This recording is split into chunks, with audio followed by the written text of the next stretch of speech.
கர்த்தர் நல்லவராய் இருக்கிறார். ಕರ್ತನು ಒಳ್ಳೆಯವನಾಗಿದ್ದಾನೆ. கர்த்தர் நல்லவராய் இருக்கிறார். ಕರ್ತನು ಒಳ್ಳೆಯವನಾಗಿದ್ದಾನೆ. இன்றைக்கு அதிகமா நான் பேச போவது கிடையாது. ಇಂದು ಅಧಿಕವಾಗಿ ನಾನು ಮಾತನಾಡಲಿಕ್ಕೆ ಹೋಗುವುದಿಲ್ಲ. 15 நிமிஷம் இருக்கு. ಒಂದು 15 ನಿಮಿಷಗಳು ನನಗೆ ಸಮಯವಿದೆ. பிறகு நம்ம பந்தில பங்கு கொள்ள போகிறோம். ನಂತರ ನಾವು ಪಂಕ್ತಿಯಲ್ಲಿ ಪಾಲ್ಗೊಳ್ಳಲಿಕ್ಕಿದ್ದೇವೆ. வேகமாக போக போறோம். ஆனால் எல்லாருமே கர்த்தருக்கென்று உங்களுடைய ஆவி ஆத்மா சரீரத்தை ஒப்பு கொடுப்போம். ನಾವು ವೇಗವಾಗಿ ಮುಂದೆ ಹಾದು ಹೋಗೋಣ. ಆದ್ದರಿಂದ ನೀವು ಎಲ್ಲರೂ ನಿಮ್ಮ ಆತ್ಮ ಶರೀರ ಹೃದಯವನ್ನು ದೇವರಿಗೆ ಅರ್ಪಿಸಿಕೊಡಬೇಕಾಗಿ ಕೇಳುತ್ತೇವೆ. வேதத்தை திருப்பிக் கொள்ளுங்க. ವೇದ ಪುಸ್ತಕವನ್ನು ತಿರುಗಿಸಿಕೊಳ್ಳಿ. யோவான் எழுதின சுவிசேஷம் ಯೋಹಾನನಿಗೆ ಬರೆದ ಸುವಾರ್ತೆ 8ஆம் அதிகாரம் 8ನೇ ಅಧ್ಯಾಯ 32வது வசனம். 32ನೇ ವಚನ. ಸತ್ಯವನ್ನು ತಿಳಿದುಕೊಳ್ಳುವಿರಿ ಮತ್ತು ಸತ್ಯವು ನಿಮ್ಮನ್ನು ಬಿಡುಗಡೆ ಮಾಡುವುದು. Amen. Amen. You shall know the truth and the truth will set you free. ಸತ್ಯವನ್ನು ನೀವು ತಿಳಿದುಕೊಳ್ಳುವಿರಿ, ಆ ಸತ್ಯವು ನಿಮ್ಮನ್ನು ಬಿಡುಗಡೆ ಮಾಡುವುದು. இது எங்க இந்த வார்த்தையை சொல்றாருன்னு பார்த்தா, ಇಲ್ಲಿ ಯಾವ ಸ್ಥಳದಲ್ಲಿ ಈ ವಾಕ್ಯವನ್ನು ಹೇಳುತ್ತಾನೆ ಎಂಬುದಾಗಿ ನೋಡಿದರೆ 27ஆம் வசனத்தை வாசிக்கும் பொழுது இது 30, 31 வசனங்களை புரிந்து கொள்ளலாம். 27ನೇ ವಾಕ್ಯವನ್ನು ಓದುವಾಗ ಈ 30, 31, 32 ವಾಕ್ಯಗಳನ್ನು ನಾವು ಅರ್ಥ ಮಾಡಿಕೊಳ್ಳಬಹುದು. 27வது வசனத்தை வாசிப்போம். 27ನೇ ವಚನವನ್ನು ಓದೋಣ. பிதாவை குறித்து பேசினார் என்று அவர்கள் அறியாதிருந்தார்கள். ஆதலால் இயேசு அவர்களை நோக்கி, நீங்கள் மனுஷகுமாரனே உயர்த்தின பின்பு நானே அவர் என்றும் நான் சுயமாய் ஒன்றும் செய்யாமல் என் பிதா எனக்கு போதித்தபடியே இவைகளை சொன்னேன் என்று அறிவீர்கள். என்னை அனுப்பினவர் என்னுடவே கூடவே இருக்கிறார். பிதாவுக்கு பிரியமானவனை நான் எப்பொழுதும் செய்கிறபடியால் அவர் என்னை தனியே இருக்க விடவில்லை என்றார். இவைகளை அவர் சொல்லுகையில் அநேகர் அவரிடத்தில் விசுவாசம் வைத்தார்கள். இயேசு தம்மில் விசுவாசித்த தூதர்களை நோக்கி, நீங்கள் என் உபதேசத்தில் நிலைத்திருந்தால் மெய்யாகவே என் சீஷராய் இருப்பீர்கள், சத்தியத்தை அறிவீர்கள், சத்தியம் உங்களை விடுதலையாக்கும். 33. அதற்கு பிரதியுத்தரமாக, நாங்கள் ஆபிரகாமின் சந்ததிகளாய் இருக்கிறோம், நாங்கள் ஒருபோதும் ஒரு காலமும் அடிமையாக இருக்கவில்லை.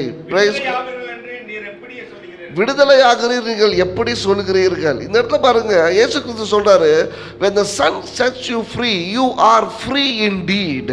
ಇಲ್ಲಿ ನೋಡಿ, ಯೇಸು ಕ್ರಿಸ್ತನು ಹೇಳುತ್ತಿದ್ದಾನೆ, ಮಗನು ಬಿಡುಗಡೆಗೊಳಿಸಿದರೆ ನೀವು ಬಿಡುಗಡೆಯಾಗುವಿರಿ. அதற்கு இயேசு கிறிஸ்துவை ஏற்றுக்கொண்டவர் சொல்றாங்க, நாங்க எந்த காலத்திலயும் அடிமலங்களாக இருந்ததே கிடையாது, நாங்களை எங்களை எப்படி நீர் விடுதலையாக்குவீர்? ಅದಕ್ಕೆ ಅವರು ಹೇಳುತ್ತಿದ್ದಾರೆ, ನಾವು ಯಾವ ಕಾಲದಲ್ಲಿಯೂ ದಾಸರಾಗಿಲ್ಲ, ನೀವು ಹೇಗೆ ನಮ್ಮನ್ನು ಬಿಡುಗಡೆಗೊಳಿಸುವಿರಿ? எங்கிருந்து என்ன விடுதலையாக்க போறீங்க?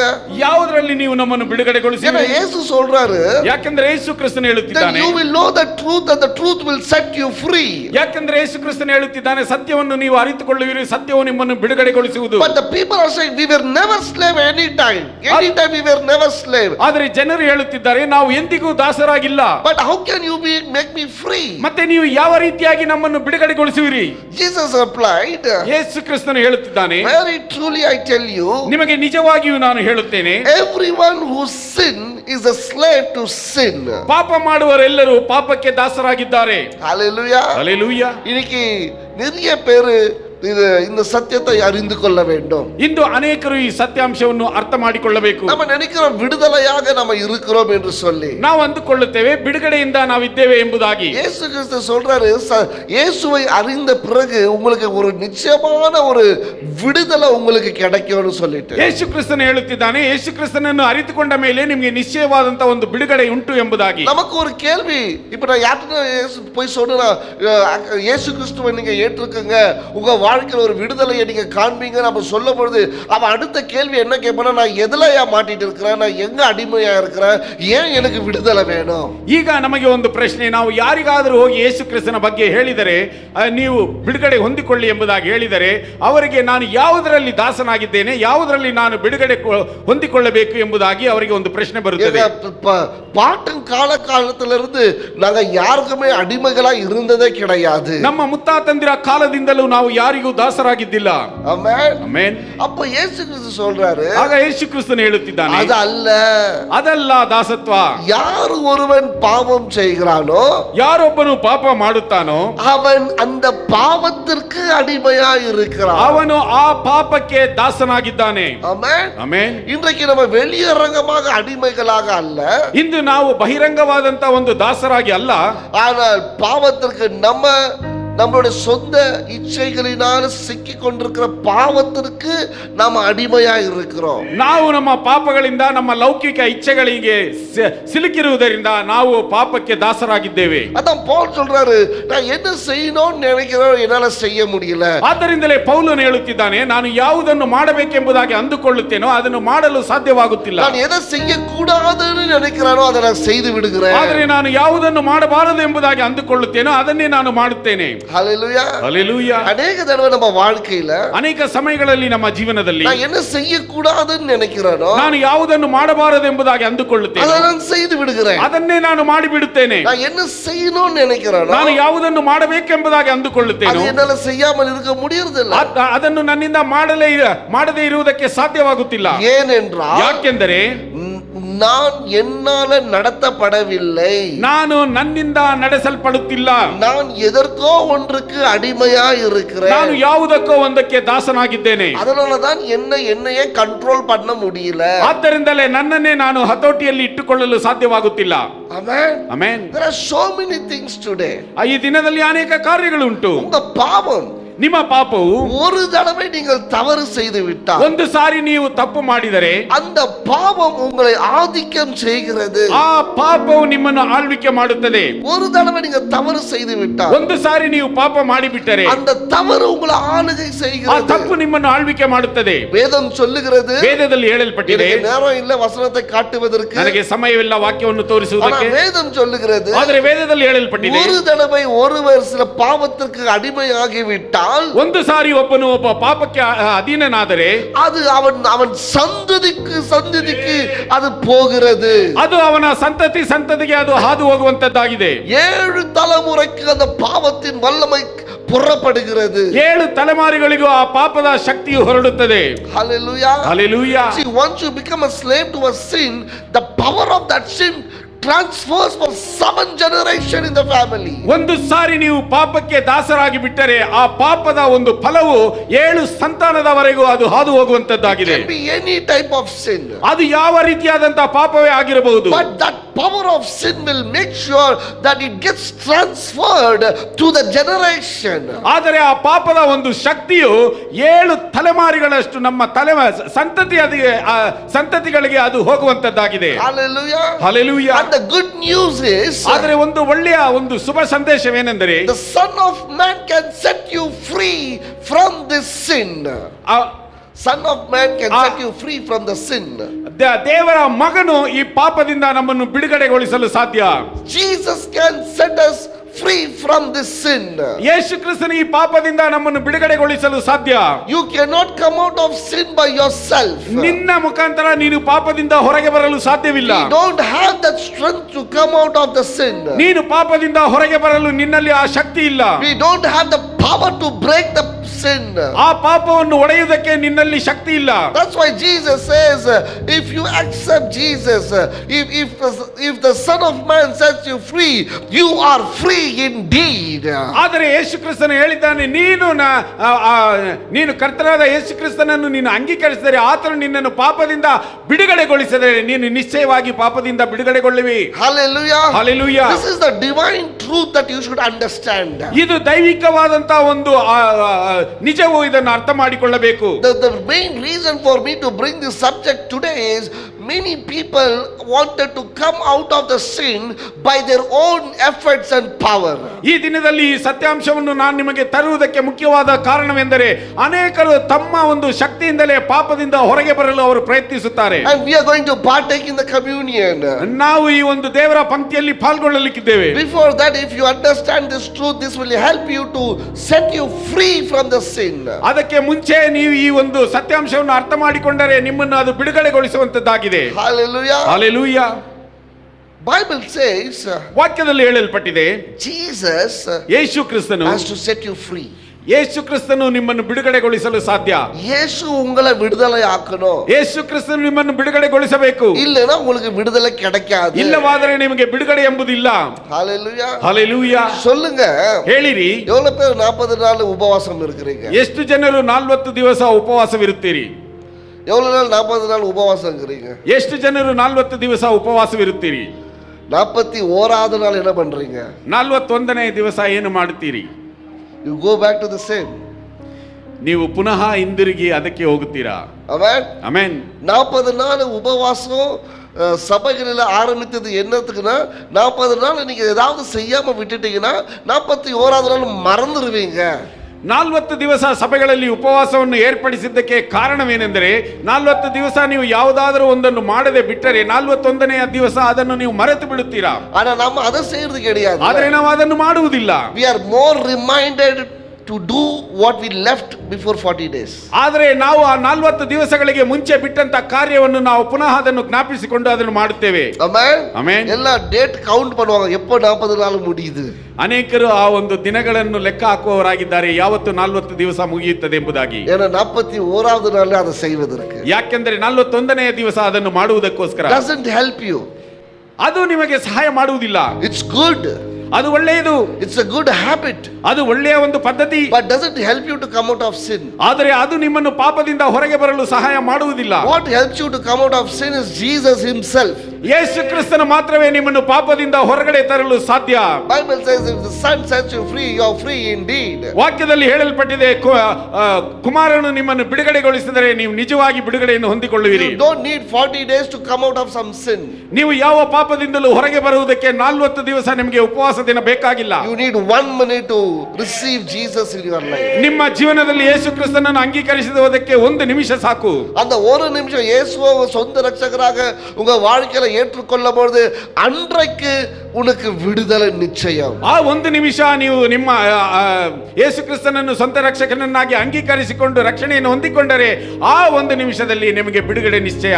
ಆಮೆನ್. ಆಮೆನ್. எதெல்லாம் நீங்க அடிமைகளா இருக்கிறீங்களோ, ಯಾವುದಕ್ಕೆಲ್ಲ ನೀವು ದಾಸರಾಗಿದ್ದೀರೋ ಅದೆಲ್ಲ விடுதலை வேணும்னா ಅದರಲ್ಲೆಲ್ಲ ಬಿಡುಗಡೆ ಬೇಕೆಂದರೆ இயேசு கிறிஸ்து ஒருவரால் மட்டுமே உனக்கு விடுதலை கொடுக்க முடியும். ಯೇಸು ಕ್ರಿಸ್ತನ ಒಬ್ಬನಿಂದಲೇ ಮಾತ್ರವೇ ನಿಮಗೆ ಬಿಡುಗಡೆಯನ್ನು ಕೊಡಲು ಸಾಧ್ಯ. அவர் இல்லாமல் வேற ஒருவராலும் உங்களுக்கு விடுதலை கிடையாது. ಆತನಿಲ್ಲದೆ ಬೇರೆ ಯಾರಿಂದಲೂ ನಿಮಗೆ ಬಿಡುಗಡೆಯನ್ನು ಕೊಡಲು ಸಾಧ್ಯವಿಲ್ಲ. Are you suffering from so many addictions?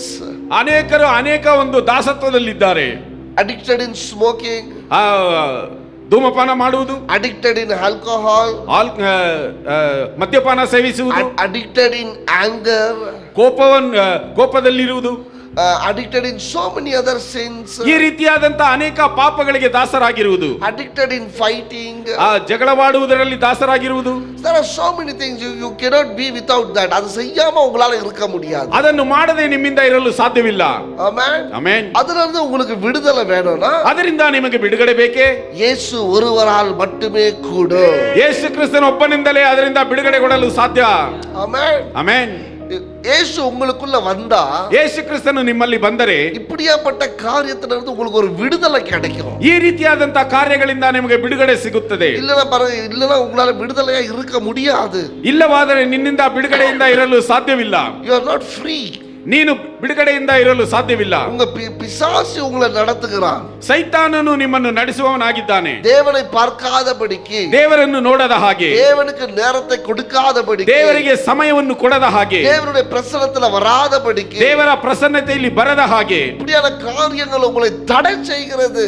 ಈ ರೀತಿಯಾದಂತ ಕಾರ್ಯಗಳನ್ನು ನಿಮ್ಮನ್ನು ತಡೆ ಮಾಡುತ್ತದೆ. ಆಮೆನ್. ಆಮೆನ್. ஒரே ஒரு காரியத்தை சொல்லி நான் முடிக்கிறேன். ಒಂದು ಕಾರ್ಯವನ್ನು ಹೇಳಿ ನಾನು ಅಂತ್ಯಗೊಳಿಸುತ್ತೇನೆ. மத்தேயு எழுதிய சுவிசேஷம் 18வது அதிகாரத்துல பாருங்க. ಮತ್ತಾಯನಿಗೆ ಬರೆದ ಸುವಾರ್ತೆ 18ನೇ ಅಧ್ಯಾಯದಲ್ಲಿ ನೋಡೋಣ. 6வது வசனத்தை. 6ನೇ ವಚನ.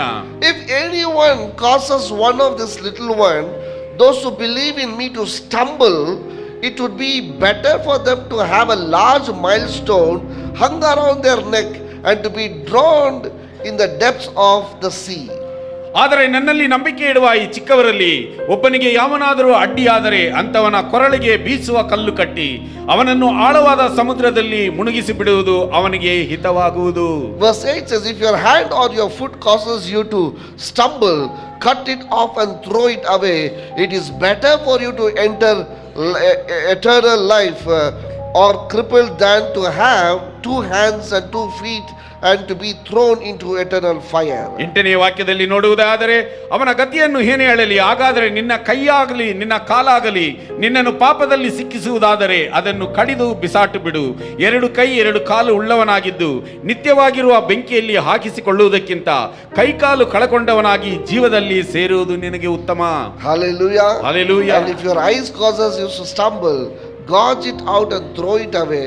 It is better for you to enter with one eye than to have 2 eyes and to be thrown into the fire of hell. ನಿನ್ನ ಕಣ್ಣು ನಿನ್ನನ್ನು ಪಾಪದಲ್ಲಿ ಸಿಕ್ಕಿಸುವುದೇ ಆದರೆ ಅದನ್ನು ಕಿತ್ತು ಬಿಸಾಟು ಬಿಡು. 2 ಕಣ್ಣುಳ್ಳವನಾಗಿದ್ದು ಅಗ್ನಿ ನರಕದಲ್ಲಿ ಹಾಕಿಸಿಕೊಳ್ಳುವುದಕ್ಕಿಂತ ಒಂದೇ ಕಣ್ಣುಳ್ಳವನಾಗಿದ್ದು ಜೀವದಲ್ಲಿ ಸೇರುವುದು ನಿನಗೆ ಉತ್ತಮ. இந்த வார்த்தைகள் இயேசு கிறிஸ்து சொன்ன வார்த்தை. ಈ ವಾಕ್ಯಗಳು ಯೇಸು ಕ್ರಿಸ್ತನೇ ಹೇಳಿದಂತ ವಾಕ್ಯಗಳು. It's a red founted letter ன்னு சொல்வாங்க. ಇದು ಕೆಂಪು ಬಣ್ಣದಲ್ಲಿ ಬರೆದಿರುವಂತ ವಾಕ್ಯಗಳು ಎಂಬುದಾಗಿ ಹೇಳುತ್ತಾರೆ. Because Jesus from his mouth he spoke. ಯೇಸು ಕ್ರಿಸ್ತನು ತನ್ನ ಬಾಯಿಂದ ಮಾತನಾಡಿದಂತ ಮಾತುಗಳು. அவர் சொல்றாரு, ಆತನು ಹೇಳುತ್ತಿದ್ದಾನೆ, உன்னுடைய கையோ உன்னுடைய காலோ இல்ல உன்னுடைய கண்ணோ ஏதாவது பாவம் செய்ய தோன்றுனா அதை வெட்டி போடுறது நல்லது. ஏன்னா பரலோகத்துக்கு போவாத இருக்கிறத காட்டிலும் இந்த பூமியில கண்ணோ காலோ கையோ தெரியாம இருக்கிறது நல்லது. ಆತನು ಹೇಳುತ್ತಿದ್ದಾನೆ, ನಿನ್ನ ಒಂದು ದೇಹದಲ್ಲಿ ನಿನ್ನ ಕೈಯಾಗಲಿ ಕಾಲಾಗಲಿ ಕಣ್ಣಾಗಲಿ ಪಾಪ ಮಾಡುವುದಕ್ಕೆ ಪ್ರೇರೇಪಿಸಿದರೆ ಅದನ್ನು ನೀನು ಕಡಿದು ಬಿಸಾಟು ಬಿಡುವುದು ಒಳ್ಳೆಯದು. ಯಾಕೆಂದರೆ ನೀನು ಪೂರ್ತಿ ನೀನು ಅಂಗವಿಕಲನಾಗಿ ಇಲ್ಲಿ ಈ ಒಂದು ಪರಲೋಕ ರಾಜ್ಯವನ್ನು ಹೊಂದಿಕೊಳ್ಳುವುದು ನಿನಗೆ ಲೇಸು ಎಂಬುದಾಗಿ. Amen. Amen. Jesus is not literally saying that. ಯೇಸು வந்து அப்படியே கையை காலை வெட்டுங்க அப்படி சொல்ல. He is giving an example. நல்லது.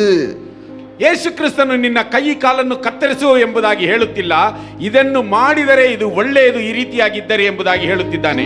இந்த முழு சரீரம், ಈ ಪೂರ್ತಿಯಾದಂತ ದೇಹವು உன்னை பாவம் செய்ய தோன்றினால், ನಿನ್ನನ್ನು ಪಾಪ ಮಾಡುವುದಕ್ಕೆ ಪ್ರೇರೇಪಿಸಿದರೆ அது அந்த சரீரம் இல்லாத நான் பரலோகத்துக்கு போவது நல்லது என்று இயேசு சொல்றாரு.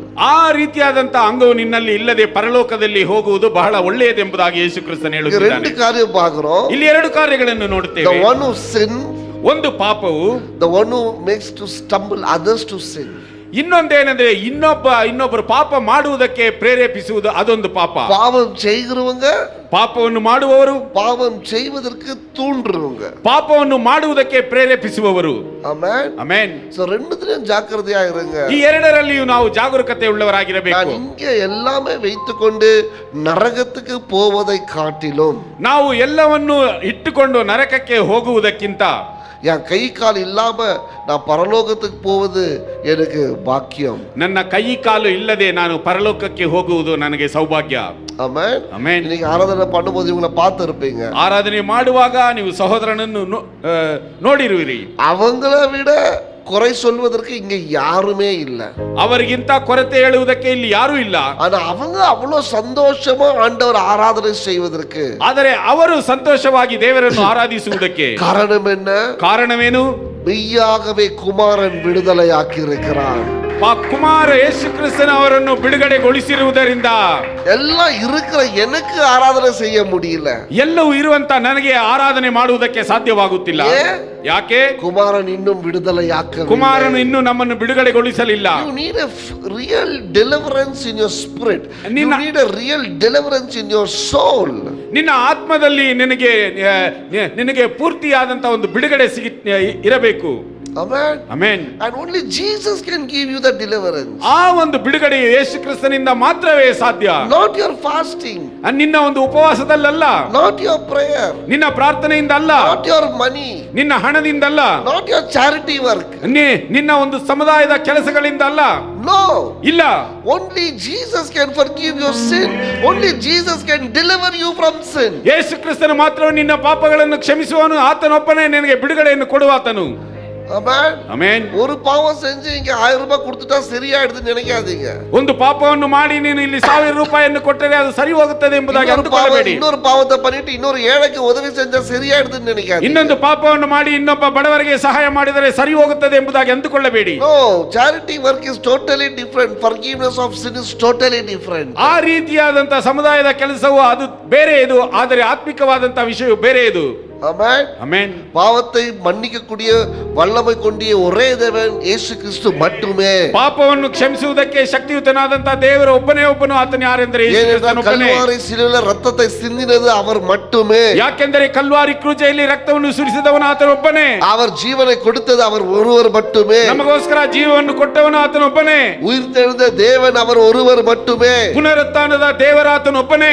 பாவ மன்னிப்பு கொடுக்க அதிகாரம் உள்ளவர் அவர் ஒருவர் மட்டுமே. ಪಾಪ ಕ್ಷಮಾಪಣೆಯನ್ನು ಕೊಡುವುದಕ್ಕೆ ಅಧಿಕಾರ ಉಳ್ಳವನು ಆತನೊಬ್ಬನೇ. ಆಮೆನ್. ಆಮೆನ್. அவர் சொல்றாரு, ಆತನು ಹೇಳುತ್ತಿದ್ದಾನೆ, இடத்துல வாங்க, ನನ್ನ ಬಳಿಯಲ್ಲಿ ಬನ್ನಿರಿ, ಪಾಪ ಅರಿಕೆ ಸಲ್ಲಿಗ, ನೀವು ಪಾಪ ಅರಿಕೆ ಮಾಡಿರಿ, ನಾನು ನಿಮ್ಮನ್ನು ಬಿಡುಗಡೆಯಾಕುತ್ತೇನೆ, ನಾನು ನಿಮ್ಮನ್ನು ಬಿಡುಗಡೆಗೊಳಿಸುತ್ತೇನೆ. It's very simple. ಅದು ಬಹಳ ಸಾಧಾರಣವಾದ ಕಥೆ. It was very costly. It was very costly. ಆದರೆ ಇದು ಬಹಳ ಒಂದು ಬೆಲೆಯುಳ್ಳದ್ದು. ಆಮೆನ್. ಆಮೆನ್. ரொம்ப ஈஸி. ಇದು ಬಹಳ ಸುಲಭವಾದದ್ದು, ஆனா ரொம்ப விலை உயர்ந்தது. ಆದರೆ ಬಹು ಬೆಲೆಯುಳ್ಳದ್ದು. ஆமென். ಆಮೆನ್. இப்போ ஒரு ஷாம்பு வாங்கினா ஒரு பேஸ்ட் ஃப்ரீ சொல்றாங்கன்னு வெச்சுக்கங்க. ಈಗ ಒಂದು ಶಾಂಪು ತಗೊಂಡ್ರೆ ಒಂದು ಪೇಸ್ಟ್ ಫ್ರೀ ಎಂಬುದಾಗಿ ಹೇಳಿದರೆ, பேஸ்ட் உங்களுக்கு ಫ್ರೀ, ಪೇಸ್ಟ್ ನಿಮಗೆ ಫ್ರೀ, ಆனா வாங்குறவனுக்கு ಕಾಸು தானே. ಆದರೆ ಕೊಡುವವನಿಗೆ ಅದು ಹಣವಲ್ಲವೇ? ಆಮೆನ್. ಆಮೆನ್. ರಕ್ಷಿப்பு நமக்கு இலவசம். ರಕ್ಷಣೆ ಎಂಬುದು ನಮಗೆ ಅದು ಸುಲಭ. ஆனா அதற்கு செலுத்தின விலைக்கிரயம் இயேசு கிறிஸ்துவுடைய ரத்தம். ಆದರೆ ಅದಕ್ಕೆ ಸಲ್ಲಿಸಿರುವಂತಹ ಬೆಲೆಯು ಯೇಸು ಕ್ರಿಸ್ತನ ರಕ್ತವು, அவர் ஜீவன், ಆತನ ಜೀವವು, அவருடைய சிலுவை, ಆತನ ಶಿಲುಬೆಯು. ஆமென். ಆಮೆನ್. ಅದಕ್ಕೆ விலைக்கிரயம் அதிகமானது. ಅದಕ್ಕೆ ಬೆಲೆಯು ಅಧಿಕವಾದದ್ದು. ಆனா நமக்கு இலவசமாய் கொடுக்கிறாரு. ಆದರೆ ನಮಗೆ ಆತನು ಅದನ್ನು ಸುಮ್ಮನೆ ಕೊಡುತ್ತಿದ್ದಾನೆ. Anybody suffering with past sin? ಯಾರಾದರೂ ಹಳೆಯ ಪಾಪಗಳಿಂದ ನೀವು ನರಳುತ್ತಿದ್ದೀರಾ? ಅಯ್ಯೋ ಅನ್ನಿಗೆ ನಾ ಅಪ್ಪಡಿ ಸೆಂಜಿಟ್ಟೆ ನನಗೆ ತೂಕಮೇ ಬರಮಾಟೆ. ಅಯ್ಯೋ ಅಂದು ನಾನು ಈ ರೀತಿಯಾಗಿ ಮಾಡಿದೆ, ನನಗೆ ನಿದ್ರೆ ಬರುತ್ತಿಲ್ಲ. Anybody suffering with past guilt conscious, I have done this, I am not able to sleep. அந்த பாவம் அன்னிக்கு செஞ்சிட்டே என்னால தூங்க முடியல. Is devil tormenting you, reminding you the old things that you have done in your life? ಯಾರಾದರೂ ನಿಮ್ಮ ಒಂದು ಮನಸ್ಸಾಕ್ಷಿಯಲ್ಲಿ ನೀವು ತಪ್ಪಿತಸ್ಥರಾಗಿ ನೀವು ನರಳುತ್ತಿದ್ದೀರಾ? ಆ ದಿನದಲ್ಲಿ ಮಾಡಿದಂತ ಪಾಪವು ಸೈತಾನನು ನಿಮ್ಮನ್ನು ಹಿಂಬಾಲಿಸಿ ನಿಮ್ಮನ್ನು ಹಿಂಸೆ ಪಡಿಸುತ್ತಿದ್ದಾನಾ? The good news is don't worry. ಒಂದು ಶುಭ ಸಂದೇಶವೇನೆಂದರೆ ಅದಕ್ಕೋಸ್ಕರ ನೀವು ಚಿಂತಿಸಬೇಡಿ. ஏசப்பா கிட்ட உங்களுடைய பாவங்களை அறிக்கை இடும்பொழுது உன்னுடைய பாவங்கள் மன்னிக்கப்படுகிறது என்று வேதம் சொல்லுகிறது. ಯೇಸು ಕ್ರಿಸ್ತನ ಬಳಿಯಲ್ಲಿ ನಿಮ್ಮ ಪಾಪವನ್ನು ನೀವು ಅರಿಕೆ ಮಾಡುವಾಗ ನಿಮ್ಮ ಪಾಪಗಳು ಕ್ಷಮಿಸಲ್ಪಡುತ್ತದೆ ಎಂಬುದಾಗಿ ವೇದದಲ್ಲಿ ಹೇಳಲ್ಪಟ್ಟಿದೆ. Don't suffer with guilt conscious. ನೀವು ಒಂದು ತಪ್ಪಾದ ಮನಸ್ಸಾಕ್ಷಿಯಿಂದ ನೀವು ನರಳಬೇಡಿ. ಅಯ್ಯೋ ನಾನು ಇவ்வளவு பாவம் செஞ்சிட்டேன், ಅಯ್ಯೋ ನಾನು ಇಷ್ಟೊಂದು ಪಾಪ ಮಾಡಿದೆ, ಇவ்வளவு பாவியா இருக்கிறேன், ನಾನು ಇಷ್ಟೊಂದು ಪಾಪಿಯಾಗಿದ್ದೇನೆ. அதனால அதை நினைச்சு உங்க வாழ்க்கையில இருக்கிற எல்லா ಸಂತೋಷத்தையும் ಅಳಿಸಿಕಾದೀங்க. ಅದನ್ನು ನೆನೆದು ನಿಮ್ಮ ಜೀವನದಲ್ಲಿರುವಂತಹ ಸಂತೋಷವನ್ನು ಅಳಿದುಕೊಳ್ಳಬೇಡಿ. Good news is there is the blood of Jesus. ಒಳ್ಳೆಯ ಶುಭ ಸಂದೇಶವೇನೆಂದರೆ ಇದು ಯೇಸು ಕ್ರಿಸ್ತನ ರಕ್ತವು. Every morning the grace of God is new for us. ಪ್ರತಿದಿನ ಮುಂಜಾನೆ ದೇವರ ಕೃಪೆ ನಮಗೆ ಹೊಸದಾಗಿದೆ. ஒவ்வொரு நாளும் அவருடைய சிலுவை இடத்துல வந்து நீங்க பாவ மன்னிப்பை கேட்கும் பொழுது உங்களுடைய பாவங்களை அவர் மன்னிக்கிறவராய் இருக்கிறார். ಪ್ರತಿದಿನವೂ ಯೇಸು ಕ್ರಿಸ್ತನ ಬಳಿಯಲ್ಲಿ ಬಂದು ಆತನ ಶಿಲುಬೆಯ ಬಳಿಯಲ್ಲಿ ಬಂದು ನೀವು ನಿಮ್ಮ ಪಾಪಗಳಿಗೋಸ್ಕರ ಕ್ಷಮಾಪಣೆಯನ್ನು ಕೇಳುವಾಗ ಆತನು ನಿಮ್ಮ ಪಾಪಗಳನ್ನು ಕ್ಷಮಿಸುವವನಾಗಿದ್ದಾನೆ. ವಚனம் சொல்கிறது, ವಾಕ್ಯದಲ್ಲಿ ಹೇಳಲ್ಪಟ್ಟಿದೆ, எல்லா பாவத்தையும் சுமந்து தீர்த்தார். ಆತನು ಎಲ್ಲಾ ಪಾಪಗಳನ್ನು ಹೊತ್ತು ತೀರಿಸಿದನು. அவர் எல்லா பாவத்திலிருந்தும் அவருடைய விடுதலையாக்கினார். ಆತನು ಎಲ್ಲಾ ಪಾಪಗಳಿಂದಲೂ ನಿನ್ನನ್ನು ಬಿಡುಗಡೆಗೊಳಿಸಿದನು. பழைய காரியங்களை நினைச்சு மறுபடியும் அதிலேயே வாழாதீங்க. ಹಳೆಯ ಕಾರ್ಯಗಳನ್ನು ನೆನೆದು ನೀವು ಅದರಲ್ಲಿಯೇ ಜೀವಿಸಬೇಡಿ. பழைய எண்ணங்களை நினைச்சு மறுபடியும் அதிலேயே வாழாதீங்க. ಹಳೆಯ ಬಯಕೆಗಳನ್ನು ನೆನೆದು ನೀವು ಅಲ್ಲಿಯೇ ಜೀವಿಸಬೇಡಿ. ஐயோ நான் எப்படி ஆலயத்துக்கு போவேன், ಅಯ್ಯೋ ನಾನು ಹೇಗೆ ಹೇಗೆ ಆಲಯಕ್ಕೆ ಬರುವುದು, நான் எப்படி பந்தில பங்கு ನಾನು ಹೇಗೆ ಪಂಕ್ತಿಯಲ್ಲಿ ಪಾಲ್ಗೊಳ್ಳುವುದು, நான் தகுதி இல்ல, ನಾನು ಅದಕ್ಕೆ ಅರ್ಹತೆ ಉಳ್ಳವನಲ್ಲ, நான் இதுக்கு பாத்திரன் அல்ல, ನಾನು ಅದಕ್ಕೆ ಪಾತ್ರನಲ್ಲ, நான் பரிசுத்தம் இல்ல, ನಾನು ಪರಿಶುದ್ಧವಂತನಲ್ಲ, நான் பாவியா இருக்கிறேன், ನಾನು ಪಾಪಿಯಾಗಿದ್ದೇನೆ. இதெல்லாம் பிசாசு உங்களுக்கு சொல்றது. ಇದೆಲ್ಲವೂ ಸೈತಾನನು ನಿಮಗೆ ಹೇಳುವಂತ ಮಾತುಗಳು. ஆவியானவர் என்ன தெரியுமா சொல்றாரு? ಆತ್ಮಿಕನು ಏನು ಹೇಳುತ್ತಿದ್ದಾನೆ? இன்றைக்கு ಇಂದು உன் பாவத்தை ನಿನ್ನ ಪಾಪಗಳನ್ನು நீ அறிக்கையிடு, ನೀನು ಅರಿಕೆ ಮಾಡು. ಯೇಸು உன்னை ನಿನ್ನನ್ನು நேசிக்கிறார், ನಿನ್ನನ್ನು ಪ್ರೀತಿಸುತ್ತಾನೆ. ಯೇಸು உன் பாவத்தை ನಿನ್ನ ಪಾಪಗಳನ್ನು மன்னிக்கிறார், ಕ್ಷಮಿಸುತ್ತಾನೆ. நீ எதுவும் செய்ய ನೀನು தேவையில்லை. ಏನು ಮಾಡಬೇಕಾದ ಅವಶ್ಯಕತೆ ಇಲ್ಲ. You don't have to give money. ನೀನು ಹೋಗಿ ಅದಕ್ಕೋಸ್ಕರ ಹಣವನ್ನು ಕೊಡಬೇಕಾದ You ಅವಶ್ಯಕತೆ don't ಇಲ್ಲ. have to give blood. ನೀನು ಅದಕ್ಕೋಸ್ಕರ ರಕ್ತವನ್ನು ಕೊಡಬೇಕಾದ You don't ಅವಶ್ಯಕತೆ have ಇಲ್ಲ. to give sacrifice. ನೀನು ಅದಕ್ಕೋಸ್ಕರ ಯಾವುದೋ ಬಲಿಯನ್ನು ಅರ್ಪಿಸಬೇಕಾದದ್ದಿಲ್ಲ. You don't have to fast. ನೀನು ಅದಕ್ಕೋಸ್ಕರ ಉಪವಾಸವಿರಬೇಕಾದ ಅವಶ್ಯಕತೆ ಇಲ್ಲ. நீ உபவாசிக்கிறது உன்னுடைய ஆத்மீக வளர்ச்சிக்காக தவிர்த்து பாவ மன்னிப்புக்காக அல்ல. ನೀನು ಉಪವಾಸ ಮಾಡುವುದು ನಿನ್ನ ಆತ್ಮಿಕ ಬೆಳವಣಿಗೆಗೋಸ್ಕರ ಹೊರತು ಪಾಪದ ಕ್ಷಮಾಪಣೆಗಲ್ಲ. Because the sins are forgiven only by Jesus and blood of Jesus. ಯಾಕೆಂದರೆ ಪಾಪಗಳು ಯೇಸು ಕ್ರಿಸ್ತನಿಂದಲೇ, ಯೇಸು ಕ್ರಿಸ್ತನ ರಕ್ತದಿಂದಲೇ ಕ್ಷಮಿಸಲ್ಪಡುತ್ತದೆ. Amen. ಆಮೆನ್. இன்னைக்கு யாராவது ಇಂದು ಯಾರಾದರೂ பழைய பாவ சுமைகளை சுமந்து கொண்டிருந்தா, ಹಳೆಯ ಪಾಪದ ಭಾರಗಳನ್ನು ಹೊತ್ತುಕೊಂಡಿದ್ದರೆ, today is the last day. ಇಂದು ಅದು ಕಡೆಯ ದಿನವಾಗಿರಲಿ. Just say bye to all the sin. ಆ ಎಲ್ಲಾ ಪಾಪಗಳಿಗೂ ಒಂದು ಬಾಯ್ ಎಂಬುದಾಗಿ ಹೇಳಿ, ಕಡೆಯದೆಂಬುದಾಗಿ And ಹೇಳಿ, say I'm forgiven by Jesus. ನಾನು ಯೇಸು ಕ್ರಿಸ್ತನಿಂದ ನಾನು ಕ್ಷಮಿಸಲ್ಪಟ್ಟಿದ್ದೇನೆ ಎಂಬುದಾಗಿ ಹೇಳಿ, I'm going to come out of all my sin. ನಾನು ಎಲ್ಲ ಆ ಒಂದು ಪಾಪಗಳೆಲ್ಲ ಯೇಸು ಕ್ರಿಸ್ತನ ರಕ್ತದಿಂದ ತೊಳೆಯಲ್ಪಟ್ಟಿದೆ. And I'm going to partake in the table. ನಾನು ದೇವರ ಒಂದು ಪಂಕ್ತಿಯಲ್ಲಿ ಪಾಲ್ಗೊಳ್ಳಲಿಕ್ಕಿದ್ದೇನೆ. Amen. ಆಮೆನ್. வேதத்துல அழகாய் போட்டிருக்குது. ವೇದದಲ್ಲಿ ಅಂದವಾಗಿ ಹಾಕಲ್ಪಟ್ಟಿದೆ. ஒரு கை ஒரு கால் இல்லனாலும் பரவாயில்ல, ಒಂದು ಕೈ ಒಂದು ಕಾಲು ಇಲ್ಲದಿದ್ದರೂ ಪರವಾಗಿಲ್ಲ. ஆனா பரலோகத்துக்கு போவது நமக்கு உறுதியா இருக்கணும். ಆದರೆ ಪರಲೋಕಕ್ಕೆ ಹೋಗುವುದು ನಮಗೆ ನಿಶ್ಚಯವಾಗಿರಬೇಕು. Amen. ಆಮೆನ್. எல்லாம் அழகாக வைத்துக்கொண்டு ಎಲ್ಲವನ್ನು ಅಂದವಾಗಿ ಇಟ್ಟುಕೊಂಡು நரகத்துக்கு போக கூடாது. ನರಕಕ್ಕೆ ನಾವು ಹೋಗಬಾರದು. Amen. ಆಮೆನ್. இன்னைக்கு ஆண்டவர் ஒரு நல்ல வாய்ப்பு கொடுத்திருக்கிறார். ಇಂದು ಕರ್ತನು ಒಂದು ಒಳ್ಳೆಯ ಅವಕಾಶವನ್ನು ಕೊಟ್ಟಿದ್ದಾನೆ. நாம் இருக்கிற இடத்துல அப்படியே எழுந்து நிற்போம். ನಾವಿರುವ ಸ್ಥಳದಲ್ಲಿ